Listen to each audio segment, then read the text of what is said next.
Hello friends, মাই simple cooking চ্যানেলে তোমাদের সকলকে স্বাগত।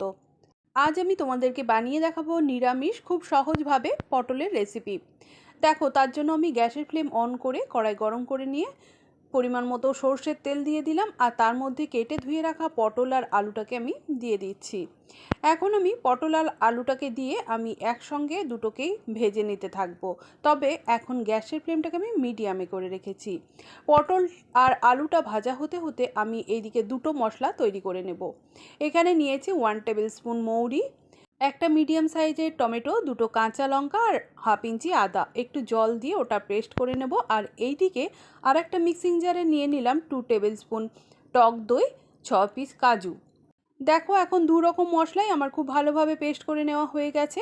আর এদিকে পটল আর আলুটাও খুব ভালোভাবে ভাজা হয়ে গেছে।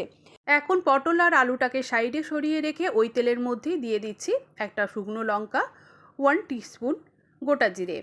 এবার দিয়ে দিলাম ওই যে আদা, লঙ্কা, টমেটো আর গোটা মৌরি পেস্ট করে নেওয়া মশলাটা দিয়ে আলু আর পটলের সঙ্গে একটু নেড়ে চেড়ে দিয়ে একটু জল দিয়ে তার মধ্যে দিয়ে দিচ্ছি পরিমাণ মতো লবণ, হাফ টেবিল স্পুন হলুদের গুঁড়ো, 1 টিস্পুন ধনের গুঁড়ো, 1 টিস্পুন জিরের গুঁড়ো, হাফ টেবিল স্পুন চিনি, কালারের জন্য 1 টিস্পুন কাশ্মীরি মির্চের গুঁড়ো, আর দিয়ে দিলাম সামান্য একটু জল যাতে মশলা পুড়ে না যায়।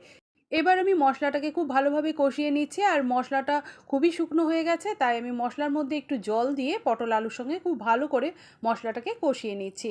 মশলা যখন কষানো হয়ে গেছে তখন আমি দিয়ে দিলাম ওই যে দই আর কাজু একসঙ্গে পেস্ট করে রেখেছিলাম সেটাকে। তবে দই আর কাজুর পেস্টটা দেওয়ার আগে আমি গ্যাসের ফ্লেমটাকে অবশ্যই লোতে করে নিয়েছিলাম, তা না হলে কিন্তু দইটা একটু ফেটে ফেটে যেত। এবার একটু জল দিয়ে আমি আবারও সব কিছুকে ভালো করে কষিয়ে নিলাম। তারপর দিয়ে দিলাম খুব সামান্য পরিমাণ, মানে 1 টিস্পুন গরম মশলার গুঁড়ো আর হাফ টেবিল স্পুন ঘি। এবার গরম মশলার গুঁড়ো আর ঘিটাকে দিয়েও আমি ভালো করে একটু নেড়ে চেড়ে দিলাম।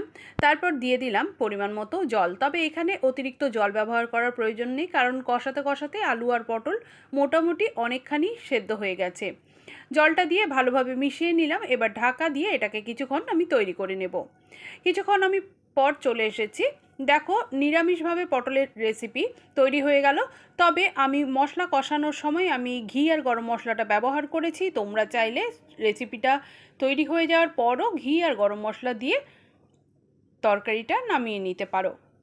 নিরামিষ পটলের তরকারি এইভাবে একবার তৈরি করে দেখো বন্ধুরা, খুব ভালো লাগবে। এই রেসিপি ভালো লাগলে একটা লাইক করে দিও।